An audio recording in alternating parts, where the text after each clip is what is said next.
None of the billions that were being offered were going to the WTA. Companies weren't just chasing Alex Eala. They were skipping the whole tour. A 19-year-old Filipino had surpassed a professional circuit built over 50 years in terms of financial usefulness.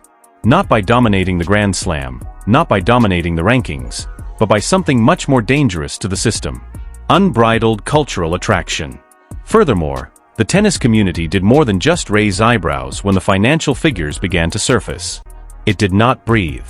Because there was no sponsorship story taking place. There was a change in power. A tennis skirt masquerading as a modest corporate revolution. Additionally, the WTA was unaware of its strategy. You'll see why the most important battle in women's tennis at the moment isn't taking place on any court if you stay focused. A particular kind of athlete transcends its sport before it appropriately recognizes them. It was Muhammad Ali. It was Serena Williams.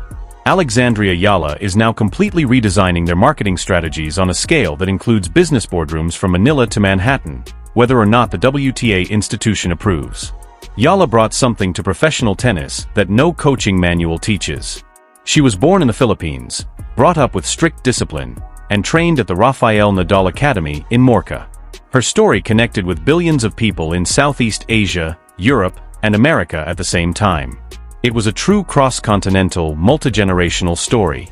Long before the rankings caught up, businesses observed what marketing executives covertly refer to as a great cultural convergence brought about by this combination: the underdog location, the elite European training ground, and the contagious personality. Eala's social media following had surpassed that of many players with higher rankings by the time she was making waves on the WTA tour. She had higher than average Instagram interaction rates for a tennis player. They were powerful enough for any athlete, anywhere in the world, in any sport. Companies are gauging genuine audience engagement by real emotional commitment from authentic communities, rather than just follower counts. We are looking at data that prompted their analysts to double-check. Sports companies, high-end watch manufacturers, tech giants, and telecom companies with sizable Southeast Asian customer bases. They weren't just curious. Behind closed doors, they were engaged in fierce competition. Discussions were progressing from tentative discussions to significant cash commitments. Notably, these conversations were not taking place via WTA partnering channels. They were heading straight for Eala's attorney. This distinction is quite significant. The WTA operates using a traditional sports marketing framework. Income models built around the community, official tour partnerships, and centralized sponsorships. For decades, that paradigm worked flawlessly. However, it was designed for a different era, one in which a single athlete might garner more online attention than the entire organization endorsing her. Eala stood for everything that the previous model had failed to take into consideration. A player whose personal brand gravity was completely removing sponsors from the tour's orbit. Just by appearing and engaging with people on a frequency that WTA's institutional voice was unable to match, not by disagreement or conflict. There were more and more murmurs in tennis circles. Brand partners began informing other players' agents that budget allocations were being examined. Rejuvenation recommendations started to get more subdued responses from tournament sponsors. Women's tennis wasn't losing money. It was concentrating on a single distinct point of cultural gravity. There was a name for that point. There was a backhand to that point that might disrupt conversations. And that was only the beginning. Pose this question to yourself. When was the last time a teenager forced billion-dollar companies to completely reconsider their approach to sports marketing? Since it had already arrived at that point. There is a technique for numbers to get out of rooms. They were never meant to leave. The figures pertaining to Alex Eala's individual sponsorship portfolio that were being discussed in private conversations were not minor endorsement deals. Professional tennis players outside of the top 10 typically get mid-tier settings like this. Preliminary agreements, confidential term sheets, showed a type of financial commitment that placed a player who is still moving up the rankings in commercial discussions that are often reserved for Grand Slam winners. According to reports from the sports industry, each brand delivers comparable figures that, when combined throughout numerous partnerships, created a total portfolio value estimated in billions rather than millions when projected over multi-year commitments. According to reports, one of the top contenders was a telecom giant with significant market penetration in Southeast Asia. Numerous sportswear companies entered crucial discussions by interpreting the cultural imprint controlled throughout a big and growing customer population. She was considered indispensable by tech companies looking for genuine ambassador voices in emerging areas. These offers were unique not just because of their size, but also because of their structure. A team was not being approached by brands, wondering how she might fit into the current structures for WTA neighboring partnerships. They were creating whole custom setups, creative collaborations, ownership stakes, and sponsored content initiatives. Long-term ambassador structures that regarded her as more than just an athletic endorsement, but as a media entity. In an interview with industry publications, a sports marketing analyst characterized the situation with startling candor. Brands have made the fundamental decision that going around the tour, rather than through it, was a more effective way to access the emotional connection you created with the audience. Although useful for reaching sizable tennis audiences, the WTA's official partnership infrastructure was unable to provide the identical profoundly devoted, culturally unique groups that followed you personally. This information had serious financial ramifications for the WTA. The collective loses power when businesses shift sponsorship funds from organizational alliances to individual athlete agreements outside of tour facilities. Visibility is lost for other players. Financial streams are lost in smaller competitions. The burden is felt by the entire ecosystem. This is the aspect that actually made the tension more intense. This situation wasn't engineered by A. She wasn't positioning herself as an enemy of any organization. Her representation was just using the right marketing strategy to address extraordinary market demand. That isn't a revolt. That's business. However, the WTA penalties were the same for all purposes. Tour execs were having heated conversations behind closed doors. When one of its members turns into a more desirable individual investment than the group platform, how can an organization maintain sponsorship significance? In order to accommodate an athlete whose personal audience outweighs institutional reach, how may commercial frameworks designed for a pre-social media environment be reorganized? These were no longer speculative strategic inquiries. They needed answers right away, and the WTA seems to be looking for them far too slowly, for reasons that will soon become very apparent. It wasn't whether you deserved these offers that was the billion-dollar question. No one really questioned that. Much more unsettling was the question that was tearing through tennis boardrooms. Could the WTA ever really regain the commercial narrative if they had already lost it? When there is a systemic catastrophe, silence is never really quiet. It conveys everything.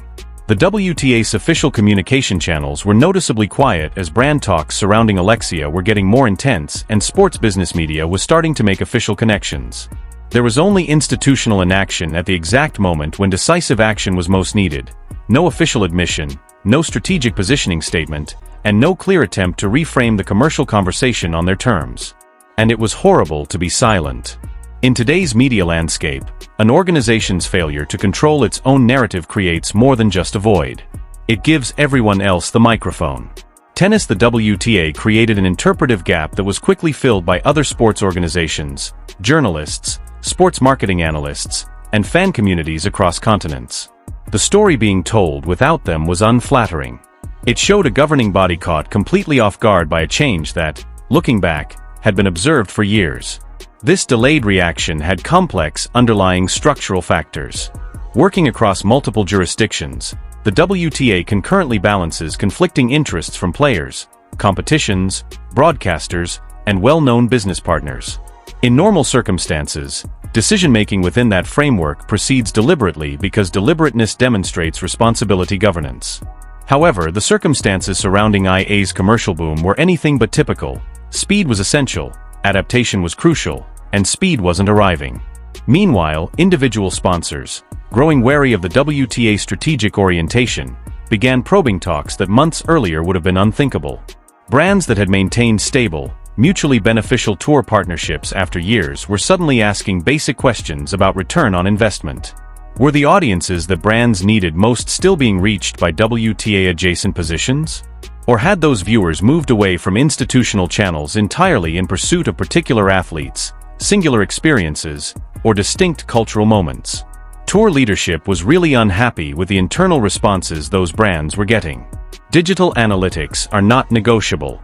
Audience historic linkages are not respected by migratory data, and numerous independent commercial examinations consistently came to the same result. The WTA's ability to reach certain high-value audiences has significantly declined. While ISA's distinct platforms had simultaneously today, players throughout the tour begun seeing the downstream repercussions. Discussions with potential personal sponsors were poignant. WTA alliance alignment was no longer mentioned as a positive indication by brand representatives, or they were framing it with qualifications that had never been used before. The institutional support that had previously increased the commercial value of individual players was beginning to lose some of its allure. Speaking anonymously to sports media, seasoned athletes conveyed sincere annoyance. They had dedicated their lives to enhancing the WTA's overall business standing. For many, the notion that institutional quiet during a crucial period of change might undermine years of teamwork felt like a serious leadership failure that was still unacknowledged. The WTA's lack of communication wasn't just a PR blunder. It served as a warning to all of the corporate partners who are presently assessing their involvement with women's tennis that the organization lacked the awareness or the resolve to manage its own change. For sponsors used to collaborating with progressive companies, that signal carried significant weight for firms that were strategically articulate. There was a genuine cost associated with each day of institutional stillness, and the bill was mounting quickly. Corporations never use the word withdrawal when they start discreetly reorganizing their financial obligations. It's always softer. Changing investment priorities, portfolio reevaluation, and strategic reallocation. However, the meaning remains the same beneath the meticulous corporate jargon. The funds are flowing. Additionally, it began to move with frightening speed in women's tennis. The departures didn't make a big announcement. Institutional sponsorship erosion never works like that. It occurs as a result of unresolved renewal discussions, option clauses that expire without being activated, and partnership agreements that are merely not renewed with the zeal or at the amounts of money they were demanded. The commercial basis started to reveal fractures gradually, and then all of a sudden. However, if those discussions divert funds from the public infrastructure supporting her work, she loses everything. In the tennis world, a number of prominent voices started speaking out about this issue. The tone of the conversation was not hostile to Eala specifically. Almost everyone agreed that the situation wasn't her fault or her creation. The organizational leadership's perceived lack of adaptability and structural flaws in the sports advertisement architecture were the main sources of discontent. When assessing the scenario, sports economists noticed a troubling similarity with processes that had already caused other professional sports leagues to become unstable. Revenue distribution within the sport becomes fundamentally unbalanced when individual athlete commercial worth significantly exceeds institutional brand equity. The athletes who have large individual profiles are quite valuable. Economic uncertainty is growing for everyone else. Financial instability occurs in the midst of the competitive field, which is vital for the long-term health of any activity. The WTA needed quick, astute institutional innovation to manage this dynamic. The company needed business models that could recognize and support outstanding individual athlete value while maintaining substantial joint revenue sources. The sponsorship exodus was loudly responding to the question of whether that potential existed under current leadership. ALA was never really the focus of the corporate exodus. They served as a judgment on whether the WTA had changed quickly enough to be commercially vital in the face of a shifting media landscape. And at this particular time, the conclusion was obvious and stark. The court's decision has been made. All eyes are now focused on one particular interview, and no one could have predicted what happened next.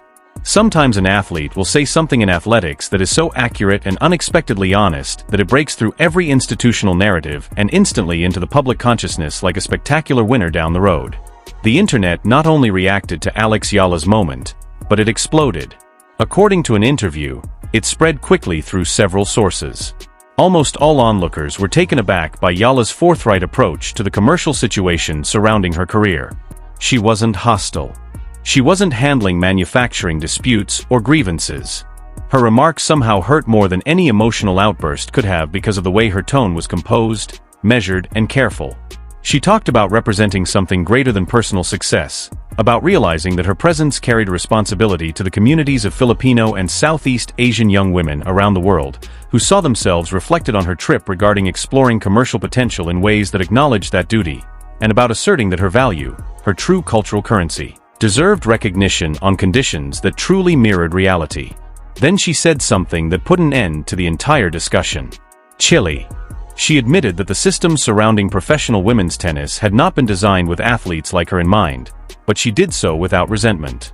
Athletes whose cross-cultural resonance, rather than their ranking success, was the primary source of their commercial fame. Athletes who, regardless of institutional frameworks, have audience interactions.